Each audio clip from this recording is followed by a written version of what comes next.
Hi everyone, Aaron here for Zollotech, and this is the Google Pixel 2 XL. I have both colors here. This is called just black, and this is black and white. And the black and white one was a little bit more difficult to get. This one was sent to me by Verizon to review, so I've been actually using this for a couple weeks now, and then this is my personal phone. And this one I actually ordered the day they were available to order, and I ordered it before the keynote ended, and it still took me a month to get. So I don't know if they were just behind or whatever, but it took me a long time to get this phone. But I like this color combination, and the price on this phone is a little bit expensive, obviously. We have the 64 gigabyte model. Comes in at $849, add another $100 for the 128 gigabyte model. They're not expandable as far as the storage goes. Now, the big thing about this is you get Google's partnership design with HTC or LG, depending on which one you get. If you get the XL, it's LG. And I really like the design of this phone. So the first thing we'll talk about is the design. Now, the design is one of my favorite smartphones of the year, quite honestly. It has a playful look to it. So it's not just black and white. It's got this little orange creamsicle-like button, and I just think it looks really nice. It's kind of a playful touch that you just don't see anymore. Maybe like with Apple design, for example, you see more of a sterile design as opposed to a playful design like they used to have. And I think this design just stands out and looks really good. In fact, I had someone actually recognize this that I wouldn't expect just in a normal drive-through that asked me, "Is that the Google Pixel 2?" And I said, "Yes, it is." And they said, "Oh, cool." So I thought that was pretty neat that someone actually recognized the phone. Now, the phone itself is plastic coated over aluminum on the back. This part's glass for the antennas. Of course, we have the camera, which is a 12.2 megapixel camera. And the camera is the best thing about the phone, quite honestly. And we'll come back to that, but it's got an f1.8 lens with a dual LED flash. Of course, you've got your fingerprint reader on the back, little G for Google logo, and then on the bottom you have a USB-C charge port, and that's all you get. You don't get wireless charging. Now on the front you've got the display, dual speakers, forward-facing camera, and it's all glass and pretty nice. And now this is a plastic coating, and in fact it's chipped already. So I'd recommend a case. I don't know how this happened. It must have happened today. Actually, right before the review I picked it up and noticed it, and I have no idea how that happened. This one hasn't chipped at all, and I haven't been using them with a case or anything. I just picked it up after I was charging it, and that was missing. So I don't know what that's all about, but unfortunately it's like that, and I would recommend a case. Unfortunately, you're going to have to cover this up. But either way, you'll want to protect it. And I haven't used them, but apparently the Pixel 2 case has gotten pretty high praise for the XL and the Pixel 2 with the cloth case. So I may pick one of those up. Now, aside from the design, it's IP67 water and dust resistant, so you've got that. And then you have the display, which is a POLED display, and you're either going to like this or hate this, but it's a plastic OLED is what that means, or organic light emitting diode. It's 6 inches diagonally. It's curved around the edges. If you haven't noticed that, it's kind of an odd design as far as the bezels go, but it's curved around the edges. I think it looks pretty good. It's 1440 by 2880, and it's 537 pixels per inch. So it looks pretty good most of the time, but sometimes it's grainy.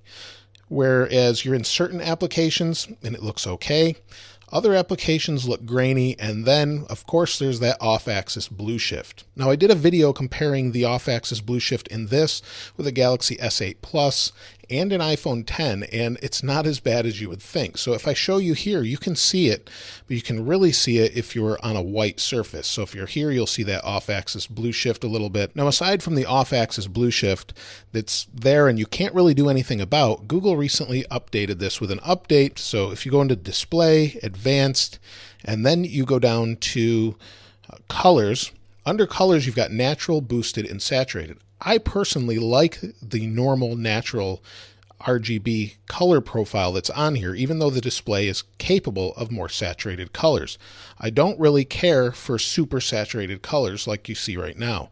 If I go back, you can go to natural, and I think it looks better, to me anyway. Go back to boosted. Boosted is only slightly more vibrant, but I think natural looks best. That's just me. Some people are going to hate that, but that's more reminiscent of an iPhone, but you won't get super vibrant vibrant colors when you're actually doing anything on it. So it may be a little bit dull for most people. Now, if you can get past the display and the blue shift, which I find isn't too much of a big deal really when you're using it, because most of the time you're just looking at it straight on. If I tilt it out of the way, then you might see it some, but most of the time you look past it. And I do know some people that own these, and they said it's not a big deal to them after they've used it for a little bit. They basically don't see why it's such a big issue. So there's that. Now you have the forward-facing speakers, which is something I love on this phone. I don't know why more manufacturers don't do that. Apple sort of does that, but this phone is much better as far as being able to hear true stereo sound when you're playing a video. So it goes pretty loud. You can see it looks pretty normal with the black bars on the left and the right based on its aspect ratio. If I turn it up, you can hear the speakers. They do get pretty loud. Set to auto brightness. Both are set to natural colors, not to use. They do get loud enough that they do distort a little bit. So if you're using them, they might distort at very high volumes. Otherwise, they sound pretty good. They don't sound spectacular. They don't have a lot of bass, but they sound decent. And most people, I think, will appreciate the stereo speakers better than not having stereo. So that part is really very nice on this phone. The next thing is battery life. The battery in this is 3,520 milliamp hours, and I found at first it didn't get very long battery life, but then as I used it and found that I was using a couple different apps that seemed to be using a lot of battery. Once I got rid of those apps, I can easily get through a day on both of these devices. So if I go into either one of these phones, no matter how I'm using it, this is kind of a live wallpaper versus a very black wallpaper that should save some more battery, I easily get through a day. And when I want to charge it, you can charge 50% of it in about 30 minutes. So it charges very fast if you use the stock charger, although you don't get that wireless charging. Never does this feel slow. It's got a Snapdragon 835, Adreno 540 GPU, and 4 gigabytes of RAM. It's pretty usual for flagship phones these days. So if we'll go into this game, it's not a very intensive game, but you can see it loads quickly. There's no issues there. And if we want to switch back, it's nice and fast. Go back home and go into whatever we're doing next. So go into the Play Store, and then we can do the normal split screen thing if it allows you to. Or you can sometimes do picture-in-picture depending on what you've got. If you've got a movie playing and you want to use picture-in-picture, something like that, it will let you do that. Now, of course, we have to talk about the camera. The camera is one of the best cameras on the market, if not the best camera on the market. In fact, I would say it's better than any camera out there, and the pictures kind of speak for themselves. In fact, I've been using this every day, like I said, and I take all the pictures with this no matter what phone I'm carrying if I actually care about the picture. The front-facing portrait mode is really good, and the rear camera, it just can't really be beat, in my opinion, not yet anyway.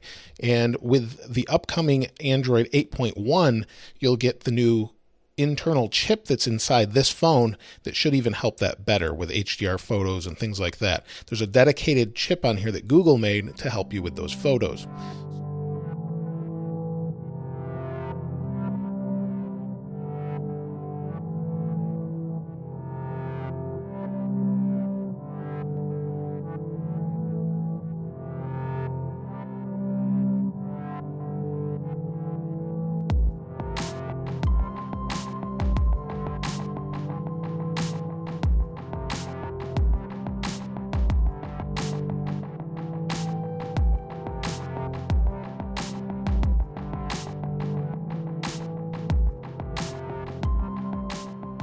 So here's the front-facing camera. One of the biggest complaints, I think, if any, that I have about this camera is the microphone quality is not quite great. Now, supposedly, in the next update, it will be much better. The front-facing camera is not stabilized either, as you can see. I'm using the camera on the back for video. We're in 4K, and I wanted to show you what the quality was like. Stabilization is pretty amazing, and it's probably better than an iPhone as far as stabilization goes. So I don't know that there's much more to go into other than I think it's a great phone. Now, other than the display, if the display is a huge issue for you, the price of this is an issue for you, there are other options out there that are really good. The OnePlus 5T, from what I understand, I haven't used one of those. Also, the original Pixel's a great phone still, and there's other options from many manufacturers. The Essential phone's pretty inexpensive, but if your camera is the number one priority and you like this display or this doesn't bother you, get the 2XL. If the display bothers you, get the Pixel 2. I think you'll be happy with it. So that's it for the Pixel 2. Let me know your thoughts about it in the comments below. If you haven't subscribed already, please subscribe and like. As always, thanks for watching. This is Aaron. I'll see you next time.